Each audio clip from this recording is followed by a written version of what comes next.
Olá, boa noite a todos que acompanham a programação do SBA. Começa o Pecuária BR desta quarta-feira, 31 de janeiro. Boa noite para vocês, Aidan. Muito boa noite, Renata. Boa noite a todos. O Pecuária BR vai destacar uma preocupação. Iniciada de forma intensa este mês, a cheia do Pantanal dos dois Mato Grosso pode atingir níveis recordes. Segundo a meteorologia, o regime das chuvas está mais intenso esse ano do que em anos anteriores. Isso pode causar muitos prejuízos para os pecuaristas desse bioma. E técnicos do Emirados Árabes e Arábia Saudita fazem visitas a frigoríficos brasileiros que fazem o abate halal, um procedimento que abre caminho para a importação de carne a países do Oriente Médio. 2018 pode ser um bom ano, ou pelo menos um ano melhor para quem cria caprinos e ovinos. É que há uma expectativa de aumento do consumo de carnes dessas duas espécies. Mas os mesmos problemas estruturais de sempre podem frustrar os criadores e produtores. A gente vai abordar esse assunto aqui no programa. E o mercado do boi gordo fecha o mês de janeiro com preços em baixa. O mês foi marcado por demanda fraca no consumo de carne bovina. Os índices de umidade do solo estão bons para as pastagens da sua região? Você vai saber aqui nos nossos boletins do tempo. Tudo isso a partir de agora, não é, Renata? É isso mesmo. No Pecuária BR, que está no ar.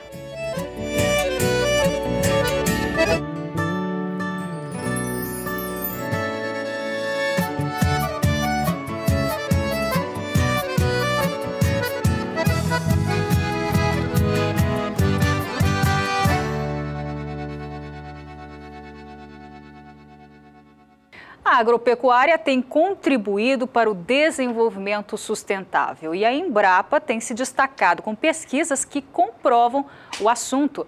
Veja as informações no quadro Tecnologia e Produção.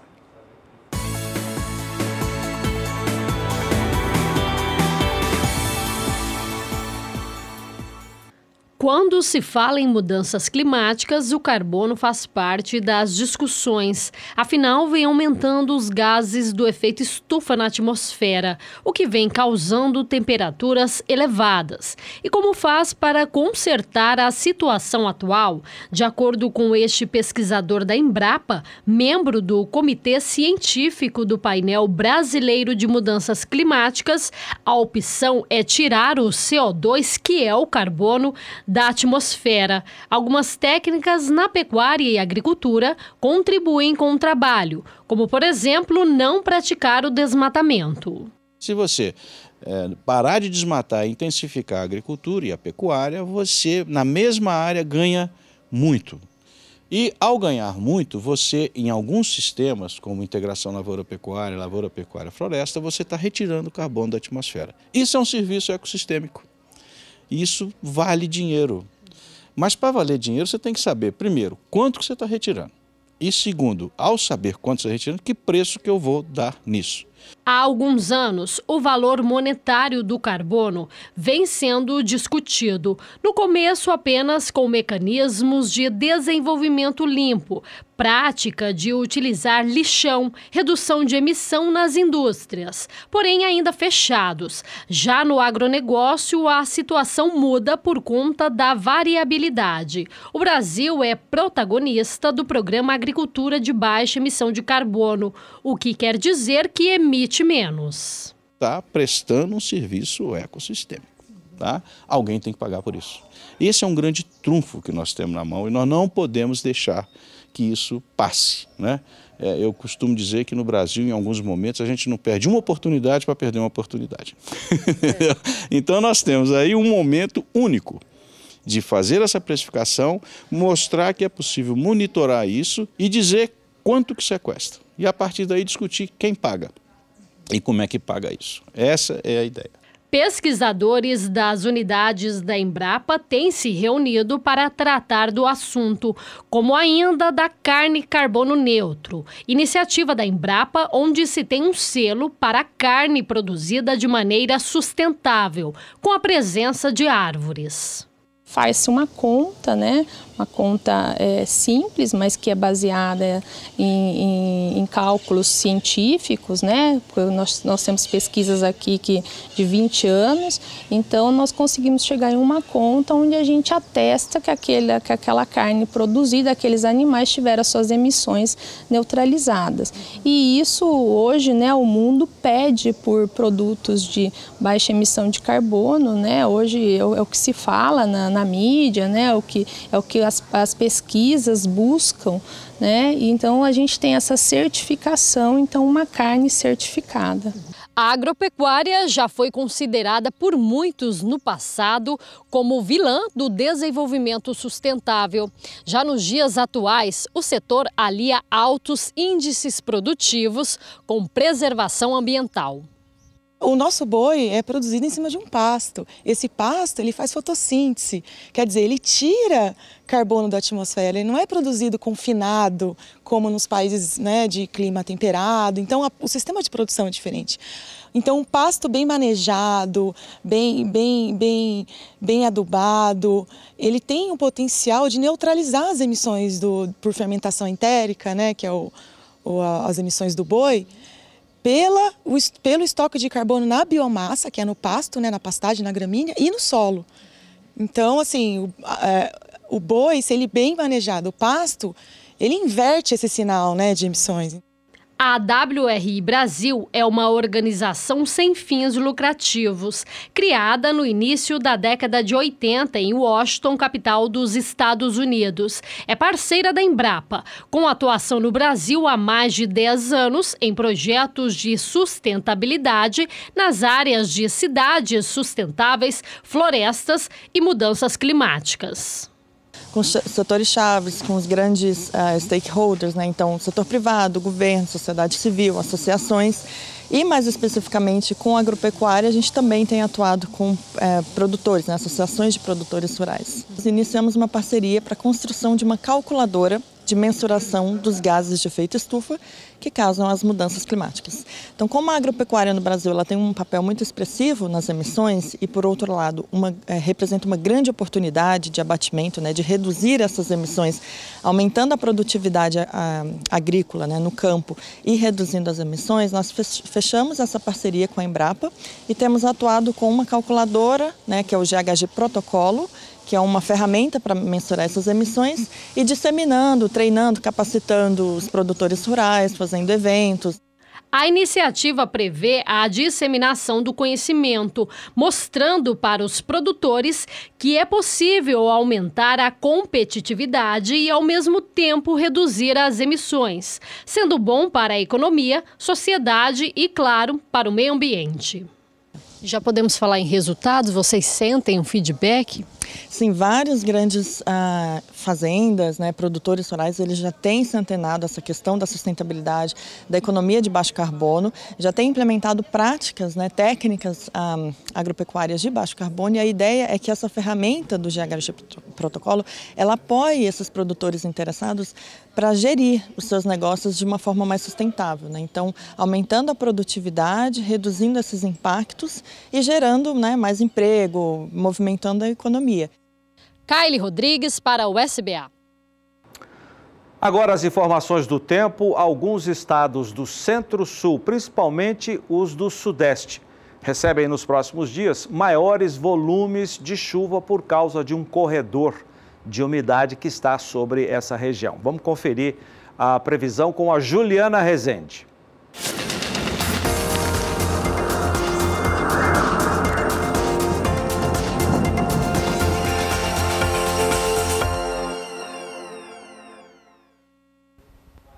Um sistema conhecido como Alta da Bolívia segue atuando na região central do Brasil e a circulação dos ventos em sentido anti-horário segue carregando as instabilidades para a região central do Brasil. Por conta disso é que o solo segue mais úmido aqui nessas áreas em rosa e azul do mapa e nos próximos dias este corredor de umidade ainda vai seguir atuando. As instabilidades lá no alto da atmosfera seguem transportando mais umidade e tem previsão de chuva forte em toda essa área escura do mapa. Não se descarta a ocorrência de temporais entre Mato Grosso, Grosso, até o volume de água expressivo tende a passar até de 70 milímetros em apenas 5 dias. Nas demais áreas do Centro-Sul, é uma massa de ar mais seco que atua garantindo tempo firme aqui na região sul, São Paulo, até no sul do Mato Grosso do Sul. Durante a segunda semana, este corredor de umidade ainda segue atuando, só que dessa vez as pancadas perdem um pouco mais de intensidade. Mesmo assim, ainda tem previsão de acumulados expressivos de até 50 milímetros entre Mato Grosso, Minas Gerais e também no Espírito Santo.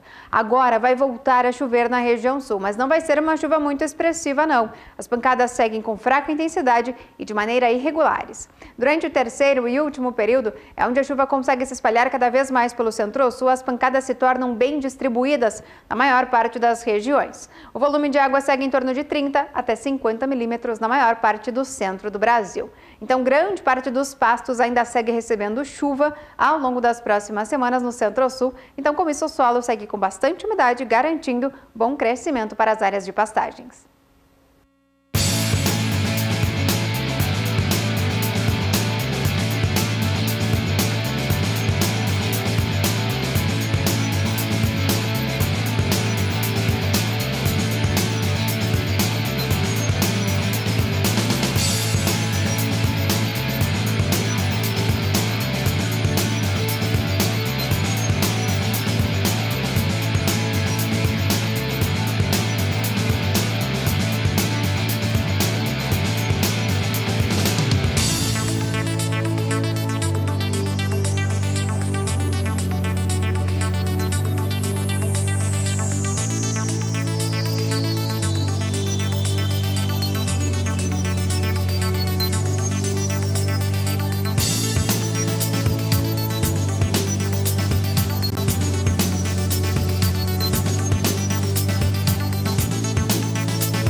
O dólar fecha esta quarta-feira praticamente estável. Teve uma ligeira alta hoje. Vamos direto à Bolsa de São Paulo com a Sara Kirchhoff, que traz informações da moeda americana, da movimentação nesta quarta-feira. Boa noite para você, Sara.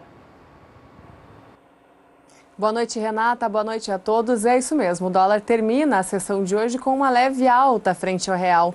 O mercado financeiro estava todo na expectativa pela reunião do Federal Reserve, que é o Banco Central dos Estados Unidos, que começou hoje e termina amanhã. E agora há pouco foi divulgada então a informação de que o Banco Central lá dos Estados Unidos vai decidiu por unanimidade manter a taxa de juros do país como já estava, entre 1,25% a 1,50% ao ano. E com isso o dólar teve poucas variações hoje. Frente ao real, essa leve alta nesta quarta-feira foi de 0,03%.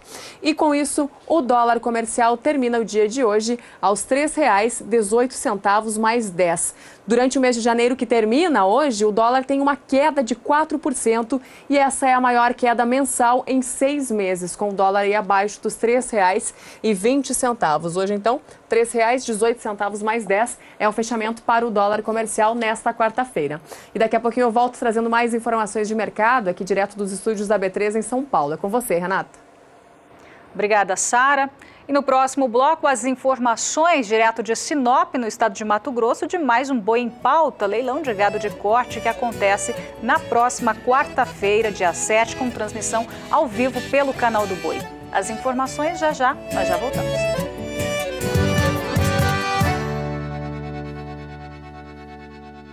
De volta agora com informações da nossa agenda de negócios e de leilões. Uma das novidades de 2018 nesse setor comercial do SBA é a criação do Boi em Pauta, um leilão de gado de corte que será transmitido com frequência direto de uma das regiões mais produtivas para a pecuária de corte do país. Fica bem no norte do Mato Grosso, em Sinop. A realização se dá pela parceria do SBA com a Ricardo Nicolau Leilões. Uma unidade móvel de transmissão foi instalada em Sinop recentemente, especialmente para essa nova parceria, a novidade de 2018. Vamos para lá então, vamos conversar com a Vanessa Borges, que vai trazer as informações para a gente. Tudo bem, Vanessa? Muito boa noite. Muito boa noite, Jorge. Boa noite a todos que estão nos acompanhando. É isso mesmo, Jorge, uma novidade para 2018, Boi em Pauta, entrevista e leilão, informação e negócio. Então, esse ano, desde o ano passado, e esse ano a novidade com aí o SBA. Então, assim, é essa parceria que está dando muito certo. Então, assim, dia 7, o recado aqui que nós vamos deixar para vocês, Boi em Pauta, entrevista e leilão, entrevista com Helder Bruno, às 20h30 horas, horário de Brasília, e após leilão, animais filmados aqui na região norte de Mato Grosso, região essa que, como você falou, muito produtiva, uma das mais produtivas aqui do Brasil, e nós vamos ofertar aí cerca de 1.500 animais aqui nessa região. Alta Floresta, Juara, tem animais confirmados em Apiacás, Cotriguaçu, uma equipe nossa que fica lá captando esses animais. Então o recado é esse, que você entre em contato com a nossa equipe, agende a filmagem dos seus animais. Nosso telefone aqui é 66-3532-0077 e estamos aqui à disposição de vocês para poder atendê-los e aproveitar essa oportunidade, entrar em contato conosco e fazer bons negócios. Fica o convite no dia 7, às 20h30 horas, Boi em Pauta, entrevista, muita informação e logo após, grandes ofertas que serão disponibilizadas para o mercado. Eu agradeço a oportunidade pelo recado e, Jorge, tenha uma boa noite e a todos vocês, até a próxima. Legal, boa noite para você, obrigado pelas informações, Vanessa, até a próxima. Então, a novidade é essa. É um evento comercial, que você já conhece, o canal do Boi pioneiro nesse segmento, agora com essa apresentação de uma entrevista, o pessoal competente da Ricardo Nicolau Leilões vai conduzir essa entrevista com informações de mercado, informações técnicas para todos os produtores da região de Sinop e para quem estiver acompanhando em todo o país. E logo após a entrevista, colado na entrevista, a batida do martelo tem início. Renata. E autoridades dos Emirados Árabes Unidos e também da Arábia Saudita estão esta semana no Brasil para fazer visitas a frigoríficos brasileiros que fazem procedimentos de abate halal. O objetivo da visita é de estudar o procedimento de abate halal aplicado em aves no país e as certificadoras responsáveis pelo gerenciamento deste trabalho. A informação é da empresa Sedial Halal, que certifica alimentos conforme requisitos religiosos islâmicos. Uma comitiva com representantes dos governos e de empresas desses países árabes estiveram na sede da Sedial Halal, em São Bernardo do Campo, em São Paulo, na última sexta-feira, dia 26 de janeiro. E durante esta semana vão visitar frigoríficos. Na segunda-feira, dia 29, a comitiva realizou uma reunião na Associação Brasileira de Proteína Animal, a BPA, em sua sede no estado de São Paulo. 2018 deverá ser um ano um pouco melhor para quem cria caprinos e ovinos. É que há uma expectativa de aumento de consumo de carne dessas duas espécies animais. O Brasil já consome, não produz o suficiente para atender a esse consumo. O Brasil hoje é um importador de ovinos, por exemplo, carne de ovinos do Uruguai, né? Nas churrascarias, o garçom chama de o carrasco do Uruguai, quando apresenta a carne de cordeiro ou de carneiro.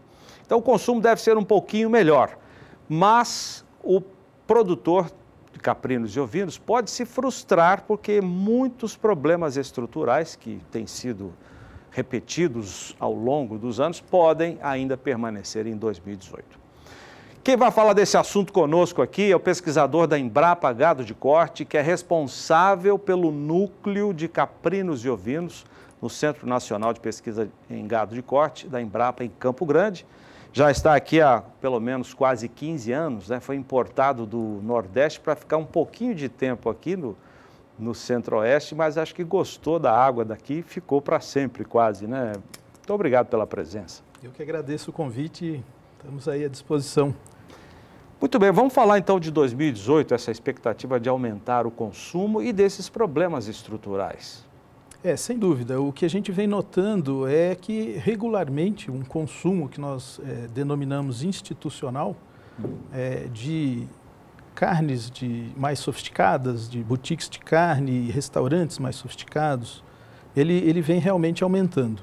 Em parte em vista de importação da carne, mas o mercado local ele começa a se profissionalizar e já passa a atender de maneira interessante esse mercado.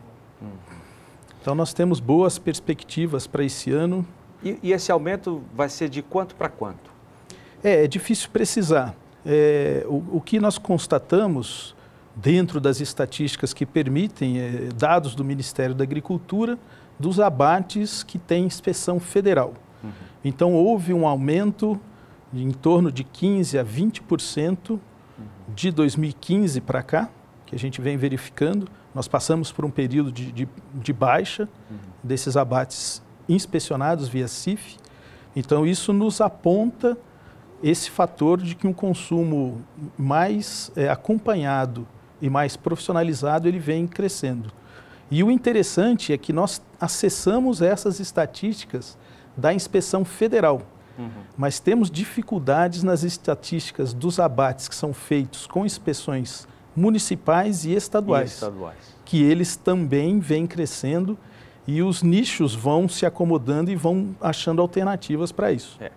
Agora, tem uma informação, eu queria que o senhor confirmasse, que os abates clandestinos, que foram num volume muito grande, cerca de 10, 15 anos atrás, logo quando o senhor veio para Campo Grande, esses abates clandestinos diminuíram. Procede essa informação?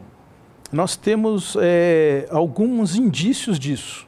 As estatísticas não nos permitem afirmar, mas é interessante que as alternativas a esses frigoríficos com inspeções federais, eles se alocam de uma maneira bem interessante e quando nós já tivemos relatos da clandestinidade, ou eu prefiro usar o termo informalidade, de até 90%, realmente nós notamos que isso vem diminuindo. Chegou a ser 90% do consumo? Sim, são estimativas feitas. Por exemplo, um dado interessante é quando nós buscamos referências de produção de peles de caprinos e ovinos, parte-se do princípio que se há uma pele, um animal foi abatido. Então, a discrepância entre as peles existentes e o número declarado de animais oficialmente abatidos era muito grande. Então, isso vem diminuindo, são informações até consistentes nesse sentido interessantes. Agora, esses problemas estruturais que o produtor tem a notícia boa, vai aumentar o consumo, mas os velhos problemas deverão permanecer em 2018. Quais são os principais para a gente citar aqui? A gente sempre recorda da questão do profissionalismo do setor. Então, a busca por animais precoces que atendam essa expectativa de mercado, com boa conformação, com boa carcaça, isso tem sido uma inconstante grande. Não há uma padronização? Padronização e frequência. Nós ainda dependemos disso um pouquinho mais acertado do ponto de vista do sistema de produção, para que dê garantia para o fora da porteira se equalizar e poder investir. Ainda continua sendo uma lacuna. A gente vê muitas iniciativas individuais, né? Me lembro até lá no Espírito Santo, o atual secretário de Agricultura do Espírito Santo, o doutor Otaciano Neto, tem um projeto belíssimo de produção e comercialização de uma marca muito importante, não só no Espírito Santo, mas que sai do estado também. Nós temos visto muitas iniciativas particulares, privadas, que têm dado certo, que prova que o mercado pode ser promissor, né? Exatamente. Essas são iniciativas interessantes porque possibilita uma agregação muito interessante de valor. Mas eles buscam a verticalização, não só a garantia da produção, mas principalmente o atendimento do mercado consumidor e atingindo nichos muito interessantes e com preços realmente diferenciados. Como é que está o melhoramento genético para essas duas espécies? O Brasil tem evoluído nesse sentido? A adesão, existem programas, de certa forma, robustos na sua consistência. A adesão por parte dos produtores ainda é uma lacuna. Então, para se alimentar esses softwares e todo esse mecanismo de avaliação genética, nós precisamos que os produtores façam adesão e informem os dados necessários para alimentar esses programas. Ainda é baixa adesão. Dá para perceber que existe uma comunicação ainda não muito boa entre quem pesquisa, como é o caso da Embrapa, e quem produz. Quer dizer, acho que o produtor está distante, eu não sei se a Embrapa está distante. Como é que o senhor avalia esse distanciamento das duas pontas na produção, vamos dizer assim? Nós buscamos, o recurso principal são as associações de produtores. Então, por intermédio da iniciativa das associações, tanto de caprinos quanto de ovinos, você consegue atingir um número maior de produtores para aderir a esses determinados programas. Então, essas ações têm sido isoladas, com um grupo ou outro entrando nesse nicho de avaliação.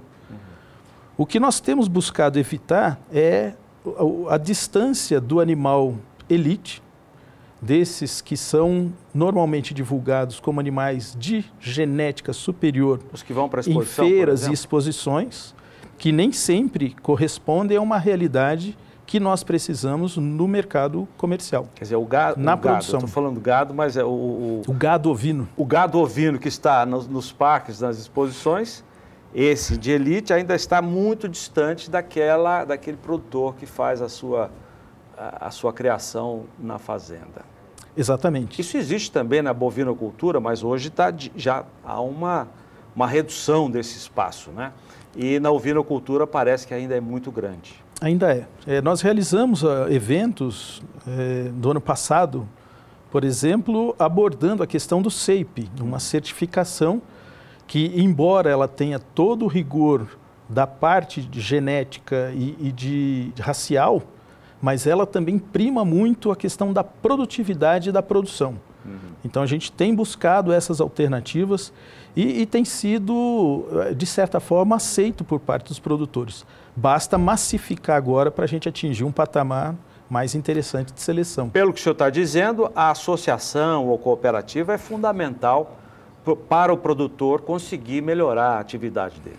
Exatamente. Nós temos um exemplo local de uma associação, aqui a Associação Sul-Mato-Grossense dos Criadores, que vem desenvolvendo trabalho dentro de um âmbito que já busca um mercado diferenciado com animais padronizados.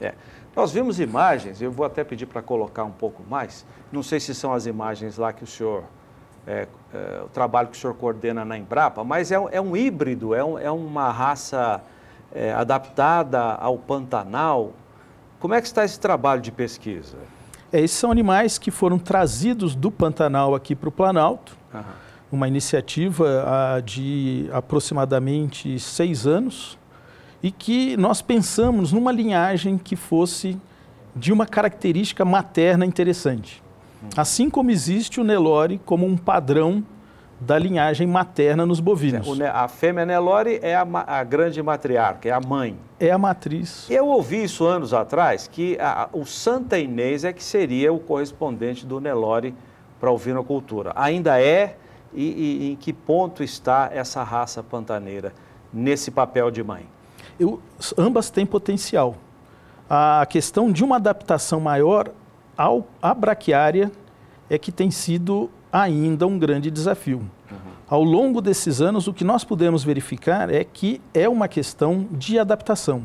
À medida que as gerações vão evoluindo, ocorre uma adaptação natural à questão da braquiária, que é conhecida a reação de fotossensibilização em função disso e tem causado uma certa perda de animais. Então isso é interessante. As duas raças, então, são boas mães?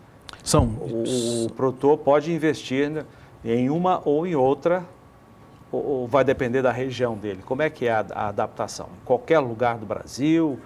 O Sul tem as raças, né, deles, o Nordeste tem mais ainda, mas na parte central do país? Nós ainda buscamos um animal mais adaptado.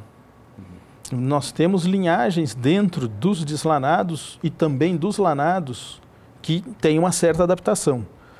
Então, o que nós orientamos é para que se evite trazer animais de regiões muito distintas, como trazer direto animais do sul para uma adaptação para a nossa realidade, do cerrado, por exemplo, que é bem mais rude, com características de pastos bem distintas.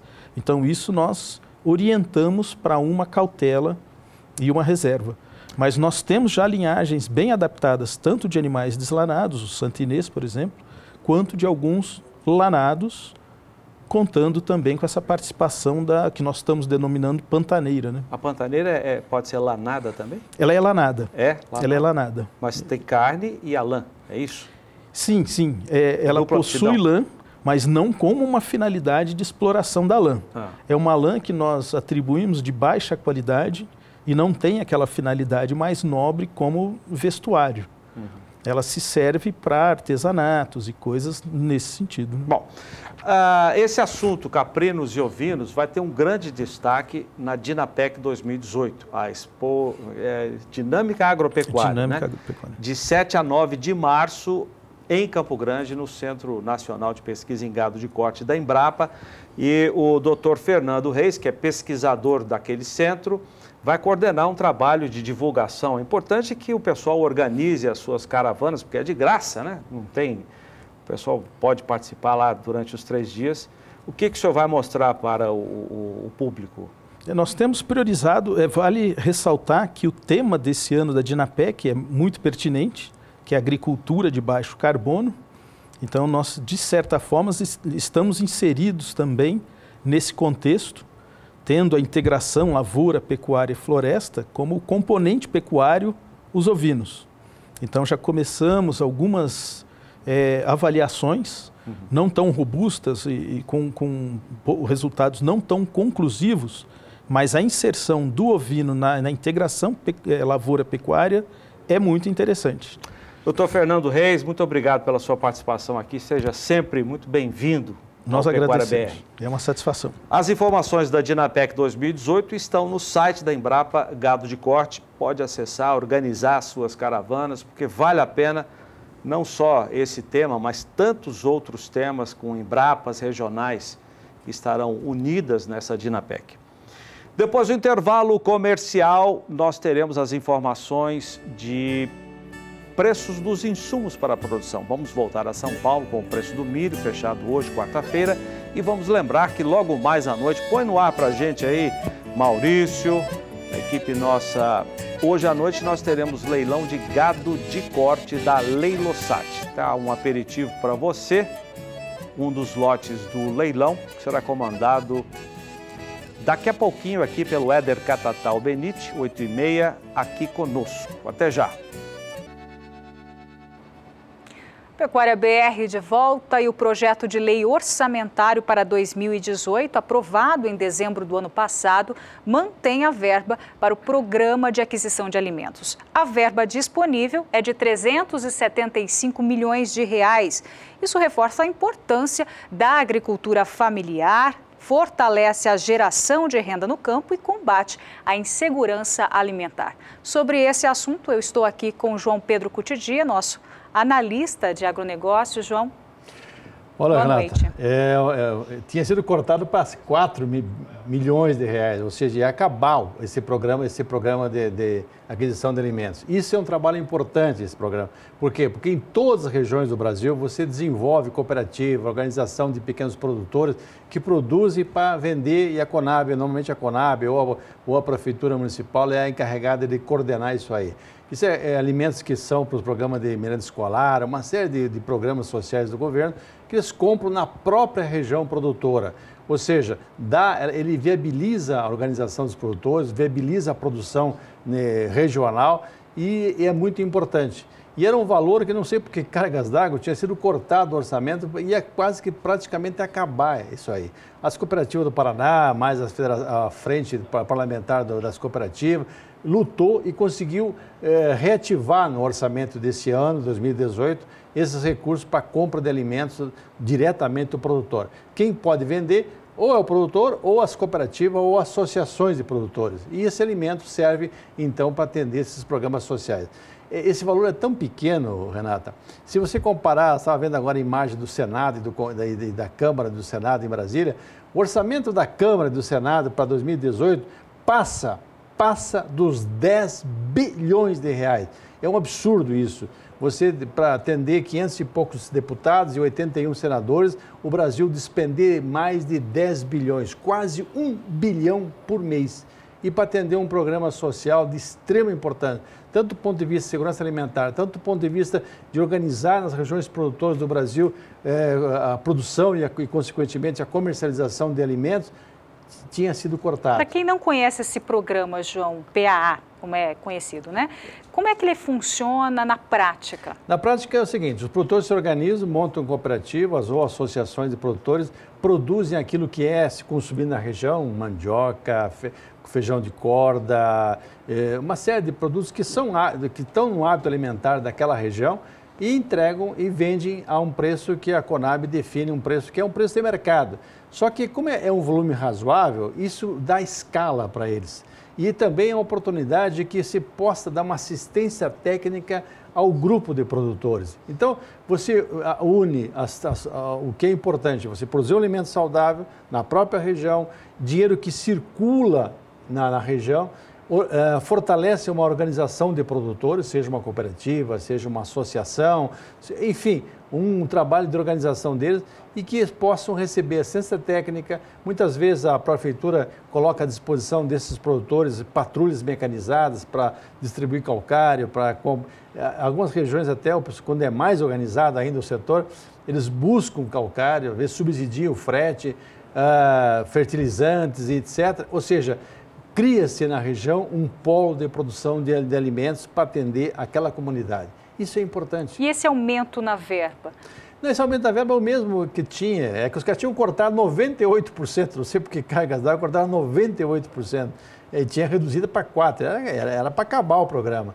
Agora volta ao normal, esperamos que não haja nenhum corte por parte do Ministério do Planejamento e que esse recurso seja garantido no orçamento de 2018, já que é um assunto que interessa do ponto de vista social, do ponto de vista econômico e da sustentabilidade. O que muda daqui para frente, João? Olha, tendo o recurso, você tem condições dessas associações e cooperativas, porque quando elas começam a produzir, a vender, para atender esse programa, normalmente ela faz o quê? Ela produz um pouco a mais e atende a comunidade, ou seja, é um estímulo à organização e é um estímulo à produção e, consequentemente, regionalmente atender a necessidade da região. Tá certo, João, obrigado pelas informações, boa noite.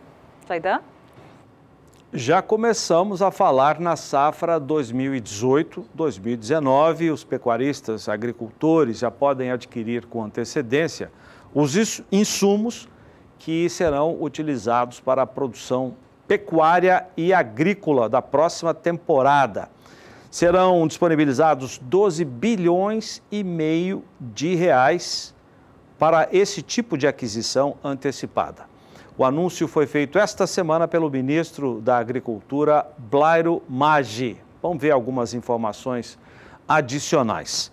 O total de recursos é 4,2% maior do que os 12 bilhões anunciados e 16% maior do que os 10 bilhões e 800 milhões de reais liberados em 29 mil contratos na safra que termina em junho, a 17 e 18. O Banco do Brasil é que passou esses dados que você está vendo na sua tela. O prazo de amortização é de 14 meses e os juros vão variar de 7,5% a 8,5% ao ano. Na safra anterior, era de 8,5% a 9,5% ao ano. Isso na safra 17 e 18. As linhas, segundo o Banco do Brasil, têm recursos controlados, ou seja, o juro é esse mesmo que você acompanhou, que vem das captações próprias da poupança rural e dos depósitos à vista. Renata. A gente volta então à Bolsa de São Paulo com a Sara, que tem os preços atualizados do grão, do milho. Com você, Sara. Olá mais uma vez, Renata. O milho tem alta hoje, tanto no mercado físico quanto no mercado futuro. E de acordo com Safras e Mercado, essa alta é impulsionada também pelo aumento da procura do milho nesse período, agora nesse período pré-carnaval, e isso impulsiona os preços. Eu vou começar destacando o preço do milho no indicador CPE, o Centro de Estudos Avançados em Economia Aplicada, que traz uma média para o estado de São Paulo, mais especificamente a cidade de Campinas. O valor da saca de 60 quilos, que ontem aparecia por R$ 32,66, hoje tem uma alta de 11 centavos e vai para R$ 32,77 a saca de 60 quilos de milho no mercado físico, conforme o indicador CPEA para Campinas. No acumulado do mês, o produto segue em queda no mercado doméstico, uma queda que ultrapassa os 2%. No mercado físico, vamos para o mercado futuro, onde, como eu já antecipei, o milho teve leves altas hoje, com exceção ao contrato de setembro, que tem queda. Os contratos com entrega em março e maio avançam 0,09% na sessão desta quarta-feira. Com isso, os contratos com entrega em março terminam a sessão de hoje em R$ 33,03 a saca, subindo mais 12 centavos nos últimos negócios. E os contratos com entrega em maio ficam em R$ 32,81 a saca no ajuste atual, subindo mais 4 centavos nos últimos negócios. E os contratos com entrega em setembro, que tem essa queda acima de 0,5%, caem 20 centavos em relação ao ajuste anterior e terminam a sessão de hoje em R$ 31,70 a saca, e assim também permanecem nos últimos negócios, com o mesmo valor de R$ 31,70 a saca. O que também está subindo é a venda de fertilizantes. Em 2017, o avanço foi de 1% nas entregas em comparação com 2016. Apesar desse avanço parecer tímido, ele fez com que as vendas de fertilizantes aqui no Brasil atingissem um recorde histórico. Sobre esse assunto, o jornalista Walter Pulga Júnior conversou com o consultor da FC Stone, Marcelo Melo, e nós vamos acompanhar agora essa entrevista. Marcelo, obrigado por ter vindo, participado do nosso programa. Vamos falar sobre fertilizantes, produtor rural de olho no que está ocorrendo. E eu pergunto, nós continuamos crescendo no consumo de fertilizantes? Somos o país que mais cresce em consumo de fertilizantes no mundo? Isso, na verdade, Pulga, o Brasil é o quarto maior consumidor mundial de fertilizantes e como ele produz muito pouco internamente, nós somos o maior importador de fertilizantes mundial.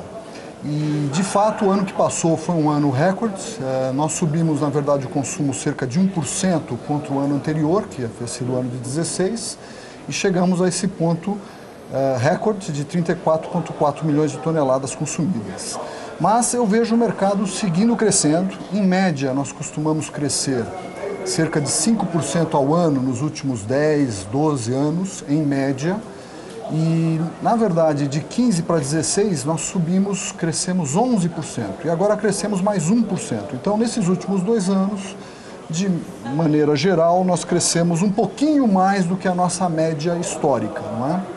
Agora, a perspectiva é que continuemos crescendo por quê? Porque aumentamos a área plantada, porque estamos produzindo mais. Por que esse aumento no consumo de fertilizante? Então, no passado, porque o Brasil crescia muito a área plantada. Atualmente, nem tanto, cresce ainda um pouco a área plantada, mas de qualquer maneira, mesmo mundialmente, há uma tendência de um investimento cada vez maior em produtividade para que na mesma área você consiga ter um volume de produção de safra maior ainda, não é? Então essa é uma tendência generalizada e o Brasil segue isso, né? Agora vamos falar do que interessa muito ao produtor rural, que é o preço. Certo. Como você lembrou agora há pouco, 75% do fertilizante consumido aqui é importado. Ficamos à mercê, né, do mercado internacional.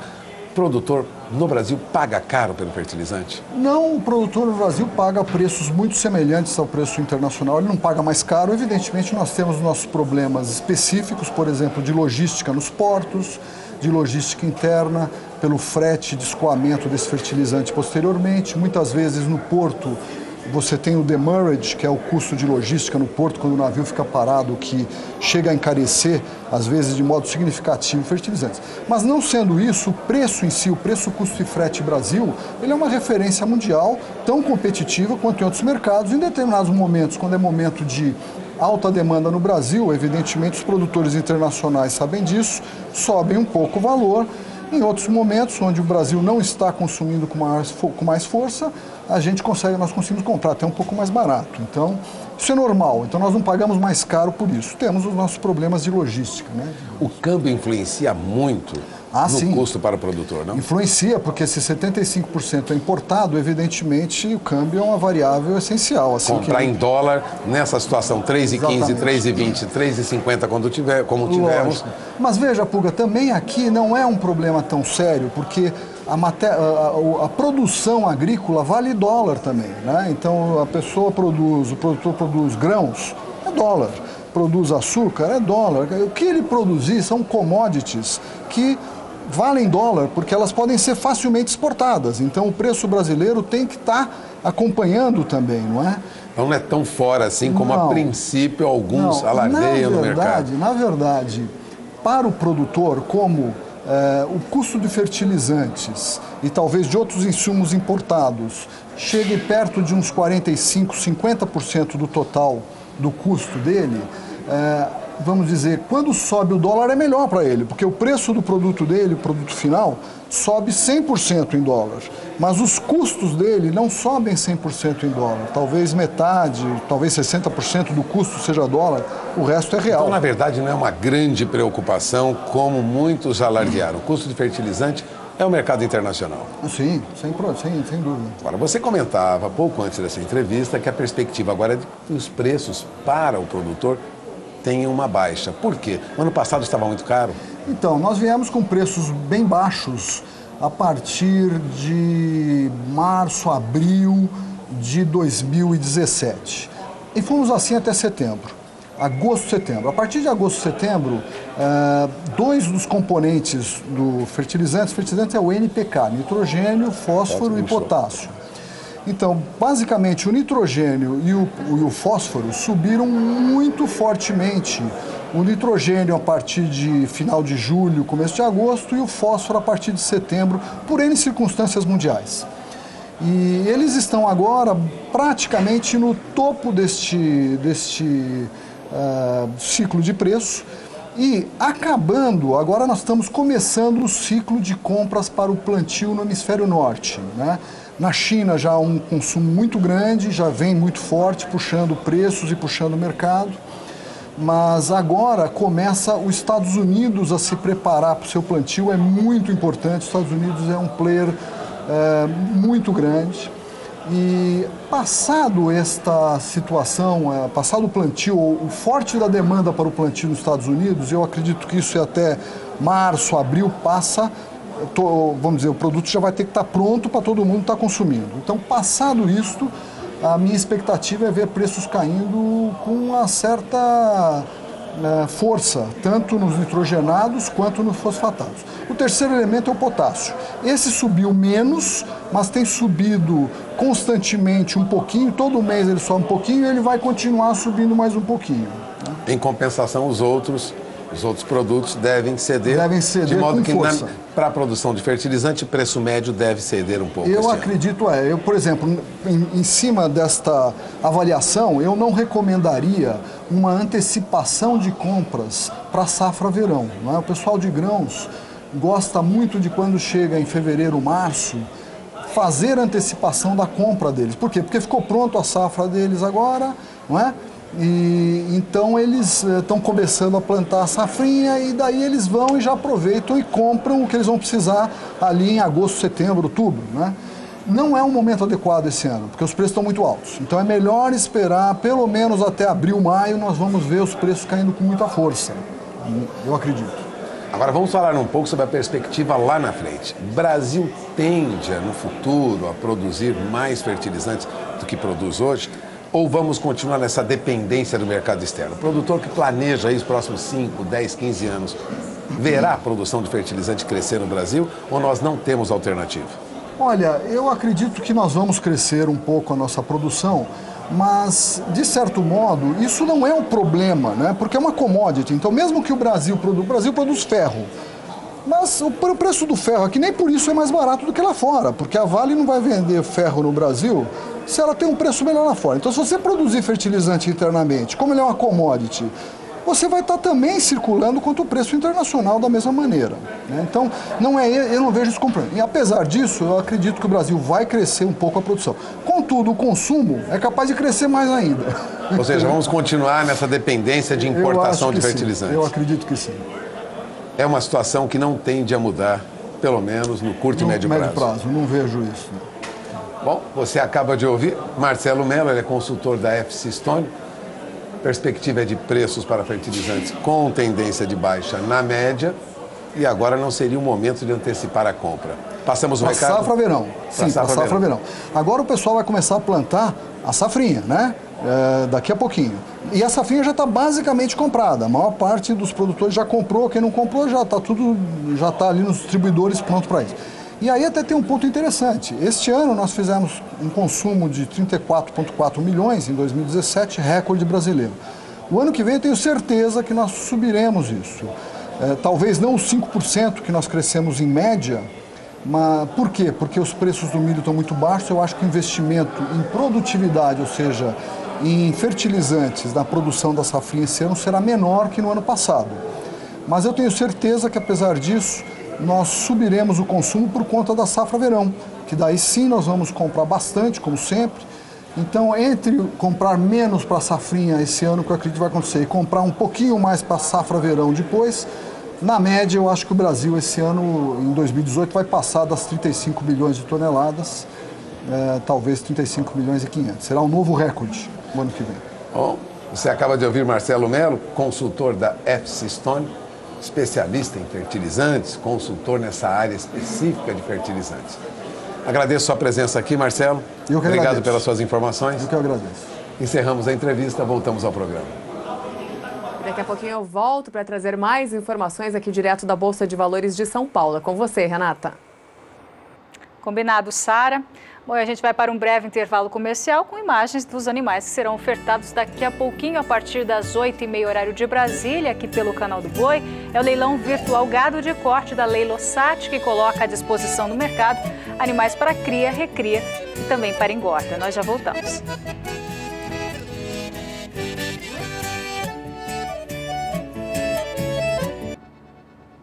Sete horas e 15 minutos no horário de Brasília. Começou hoje em Verona, na Itália, uma das mais tradicionais feiras agrícolas da Europa. A edição deste ano completa 120 anos de realizações. E há representantes nesta edição de 33 países. O Brasil também marca presença nesse evento. Um dos representantes brasileiros é o deputado federal Evair de Mello, do PV do Espírito Santo, que durante o evento vai ser o nosso repórter especial, enviando informações via celular de lá. Vamos acompanhar o primeiro vídeo enviado pelo deputado. Bem, meus amigos, eu estou aqui na cidade de Verona, região do Vêneto, na Itália, participando durante essa semana da 113ª edição da Feira Agrícola. Uma das maiores da Europa e a maior da Itália. Nessa troca de experiência entre brasileiros e italianos, pois dessa região partiu grande parte dos imigrantes italianos que foram colonizar e trabalhar na agricultura em território brasileiro. Essa feira, com mais de 1.200 expositores, 15% desse total de outros países. Expectativa de público caminhando para 150 mil pessoas, 900 animais, expositores de máquinas, equipamentos, ciência, tecnologia. É a força da agricultura europeia mostrando presença aqui na Feira Agrícola de Verona, na Itália. Estamos trabalhando para que em agosto tenhamos uma edição dessa feira no Brasil, no estado do Espírito Santo. Essa integração, dado a longevidade da agricultura europeia, o seu aprendizado e a tecnologia brasileira, com certeza vai ser importante para produzir mais alimento no Brasil e também abrir portas para os produtos brasileiros aqui no mercado europeu. Agora vamos saber como ficam as pastagens nos próximos dias nos estados do centro-norte do país. Juliana Rezende traz os detalhes.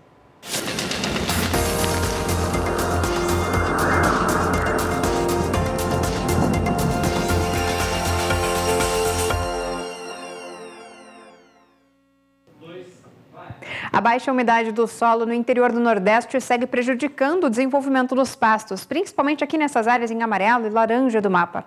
Os índices seguem em torno de 10% até 20%. Nos próximos 5 dias, a chuva volta a acontecer na região nordestina. Ainda não vai ser uma chuva muito abrangente, mas as pancadas voltam com força aqui para o oeste e sul da região. Tem previsão até de temporais no sul da Bahia, no Tocantins, onde o volume de água pode passar de 100 milímetros em apenas 5 dias. Durante a segunda semana, essa chuva mais forte acaba por perder um pouco mais de intensidade. Mesmo assim, ainda segue tendo previsão de pancadas mais expressivas. Agora, o volume de água que não deve passar em torno de 70 milímetros no oeste da Bahia, mas no Tocantins, as pancadas seguem bastante fortes. No decorrer do terceiro e último período, a chuva perde intensidade na maior parte da metade norte do Brasil. Ainda tem previsão de chuva tanto na região norte como também na região nordeste, só que dessa vez as pancadas são de fraca intensidade com baixos volumes de água. Então, ao longo das próximas semanas, os pastos do interior do Nordeste voltam a receber pancadas de chuva. Não vai ser pancadas muito abrangentes, algumas áreas do norte e do leste nordestino ainda devem seguir com problemas de crescimento, porque o solo ainda deve seguir com baixos índices de umidade. A cheia no Pantanal este ano volta a preocupar pecuaristas que têm gado nesse bioma, em Mato Grosso do Sul e também em Mato Grosso. Segundo a meteorologia, o regime este ano de chuvas é mais intenso do que em anos anteriores, conforme você vai ver agora nas imagens que são veiculadas através de mídia social. Iniciada de forma intensa em janeiro agora, com a rápida subida das águas do rio Paraguai, na região de Cáceres, no Mato Grosso, e de afluentes como o rio Cuiabá e o rio São Lourenço, as inundações no Baixo Pantanal, em Mato Grosso do Sul, ganham força com as chuvas que estão acima da média histórica este ano e provocam cheia antecipada. A água vem descendo de Mato Grosso quase de maneira imperceptível. Os pantaneiros dizem que é possível ver o movimento das águas até chegarem às partes mais baixas, como nós estamos vendo, se você colocar uma folha de uma árvore, uma folha seca, que ela vai descendo lentamente. Assim você verifica o movimento das águas que começa lá no Mato Grosso, chegando a Mato Grosso do Sul. A previsão é de que haja uma inundação recorde ou super cheia com pico entre 25 de junho e 4 de julho. Segundo o Serviço de Sinalização Náutica do Oeste da Marinha do Brasil, na última segunda-feira, agora dia 29, na cidade de Cáceres, no Mato Grosso, o rio alcançou 3,94 metros e está 1,90 metro acima do nível da régua usada para medir esse tipo de acontecimento. Em Bela Vista do Norte, no Mato Grosso, a água já alcança 4,40 metros, pouco mais de 1 metro acima do nível. Em Cuiabá, capital do Mato Grosso, onde houve o maior excesso de régua, o rio alcança 3,87 metros. Está 3,76 metros acima do nível. Em Porto Murtinho, em Mato Grosso do Sul, o nível do rio também está mais alto, atingindo 5,5 metros, sendo 1,60 metro acima do nível da régua. A estação do Forte de Coimbra, em Corumbá, Mato Grosso do Sul, registra o nível mais baixo, quase 3 metros, mesmo assim 1,64 metro acima do nível da régua. Bom, a gente fala agora sobre exportação. As exportações agrícolas brasileiras tiveram um novo recorde no mês no ano de 2017. A maior participação nos embarques foram de milho e soja, que tiveram a maior produção da história. As exportações de carne bovina também tiveram muita contribuição para o desempenho positivo, segundo dados do CEPEA. O aumento das exportações brasileiras de produtos agrícolas foi de 14% em volume, com uma valorização de 3,8% em dólares. O faturamento em dólar aumentou 12%, chegando a 96 bilhões de dólares. Na moeda brasileira, o faturamento subiu 4%. O principal parceiro comercial do país continua sendo a China. Segundo o CEPEA, a participação chinesa nas exportações agrícolas subiu para 28,2%, sendo que os chineses compram 79% da soja exportada pelo Brasil. O segundo destino mais importante para a soja brasileira é a Europa, e a zona do euro compra 16% dos produtos agrícolas brasileiros. Já os Estados Unidos ficam no terceiro lugar, com uma participação de 7% neste tipo de produto. As exportações do agro correspondem a 44% do valor das exportações do país, o que baixou em relação a 2016. Por outro lado, o saldo comercial de outros setores foi negativo, em 15 bilhões de dólares em 2017. Já o superávit do agronegócio foi superior a 81 bilhões de dólares no ano. Com isso, a balança comercial brasileira ficou com um saldo positivo de 66 bilhões de dólares, com a compensação das exportações agrícolas, de acordo com o levantamento do CEPEA feito no ano passado. E agora o mercado do boi gordo com a Sara, que está em São Paulo. Mas antes, vamos falar do mercado internacional do nosso leite. Tem notícias novas, Sara, exportação do nosso leite para o Uruguai. Tem notícia nova sim, daí é notícia boa. A partir de amanhã, a empresa Lactalis, do Rio Grande do Sul, vai exportar pela primeira vez produtos lácteos do estado gaúcho para o Uruguai. Será uma carga de 25 mil quilos, com produtos entre achocolatados, também creme de leite e leite condensado, que sairão da cidade de Teutônia. Produtos todos esses preparados a partir do leite vindo exclusivamente do Rio Grande do Sul. Amanhã, então, será a primeira embarcação do Rio Grande do Sul para esse destino, para o Uruguai.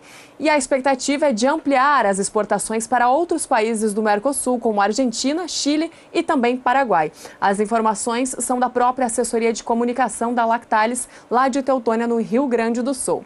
Dito isso, então, vamos para os preços, começando com o preço do bezerro no mercado físico, conforme o indicador CEPEA. Hoje o preço do bezerro teve uma queda no indicador CEPEA e com isso vai para o patamar de R$ 1.144,33, com uma leve queda no dia e com uma queda de quase 2,5% no acumulado do mês de janeiro, que termina hoje. R$ 1.144,33 é o preço do bezerro por cabeça no estado de Mato Grosso do Sul. Enquanto o preço do bezerro cai neste último dia do mês, a arroba do boi gordo tem alta e passa de R$ 145,65, que foi o preço praticado ontem no estado de São Paulo, para R$ 146,00 a arroba, uma alta de 0,24% no dia. E com essa alta de hoje, o preço da arroba do boi gordo no estado de São Paulo termina o mês de janeiro dentro da estabilidade, sem nenhuma variação, assim está com o mesmo preço que terminou o ano passado, mês de dezembro, portanto, permanecendo aí no valor de R$ 146,00. Foram muitas variações ao longo do mês. Nos últimos dias a gente consegue ver que o preço da arroba do boi gordo subiu no indicador CEPEA. Ontem teve uma queda, hoje voltou a subir. Então, no acumulado do mês de janeiro e também no acumulado do ano até este momento, os preços da arroba do boi gordo estão estáveis no mercado físico. No mercado futuro, os contratos negociados aqui na Bolsa de Valores de São Paulo tiveram comportamentos distintos durante a sessão hoje. Os contratos com entrega em janeiro apresentam uma leve queda de 0,01% e encerram a sessão aos R$ 145,64 o valor da arroba, que tem mais uma queda aqui nos últimos negócios. Foram 410 negociações para o contrato de janeiro. Os contratos com entrega em fevereiro têm uma queda de 0,14%, caindo aí 20 centavos em relação ao ajuste anterior, e terminam a sessão de hoje em R$ 144,80 a arroba, voltando a subir aqueles 20 centavos nos últimos negócios. Os contratos com entrega em março, esses têm uma alta de quase 0,5%. Com isso, o valor da arroba passa passa de R$ 143,60 para R$ 144,15 no ajuste atual e cai 15 centavos nos últimos negócios. E os contratos com entrega em outubro, que é o mês referência para o mercado do boi gordo, tem uma queda na sessão desta quarta-feira de 0,23%. Com isso, o valor da arroba, que aparecia no ajuste anterior por R$ 151,55, hoje vai para R$ 151,20 o valor da arroba no ajuste atual, subindo aí 5 centavos nos últimos negócios. Comportamento distinto para os principais contratos negociados para o mercado do boi gordo aqui na Bolsa de Valores de São Paulo. Com isso, eu encerro minha participação por aqui, devolvendo o sinal para Campo Grande. É com vocês, Aidan. Obrigado, Sara. Até amanhã. Renata. Como vimos, o mercado do boi gordo termina o mês de janeiro com preços em queda. O mês foi marcado com demanda fraca por carne bovina. Vamos ver agora uma análise da Scott Consultoria sobre o mercado do boi gordo desta sexta-feira com Juliana Pila. Olá a todos! No fechamento do mercado do boi gordo desta quarta-feira, dia 31 de janeiro, o cenário foi de pressão de baixa. Mesmo com a oferta de boiadas ruim, o que ditou o ritmo do mercado nesse primeiro mês do ano foi a demanda ruim. Nem mesmo a proximidade do final do mês e o carnaval tem feito com que as indústrias busquem animais para alongarem as escalas. Desde o início do ano, nas praças pecuárias pesquisadas pela Scott Consultoria, houve desvalorização de 2,4% no preço da arroba do boi gordo, considerando a valor à vista livre de fundo rural. No mercado atacadista de carne bovina com osso, o boi casado de animais castrados ficou cotado em R$ 8,96 o quilo, uma queda de 10,3% desde o início do ano. Bom, por hoje é isso. Meu nome é Juliana Pila, eu sou zootecnista e analista de mercado da Scott Consultoria. Um abraço a todos e até a próxima. Obrigada, Juliana. Obrigado. Agora vamos às cotações do boi gordo à vista, com a apuração feita pela Scott Consultoria, que apura para uma boiada comum. Começando pela região sul, que segundo a apuração da Scott, não teve alteração na cotação do boi gordo à vista. Região norte, queda de R$1 em Paragominas, no Pará, e queda de R$1 também no norte do Tocantins, nas demais praças, preços estáveis. Região nordeste, queda de R$1 no sul da Bahia.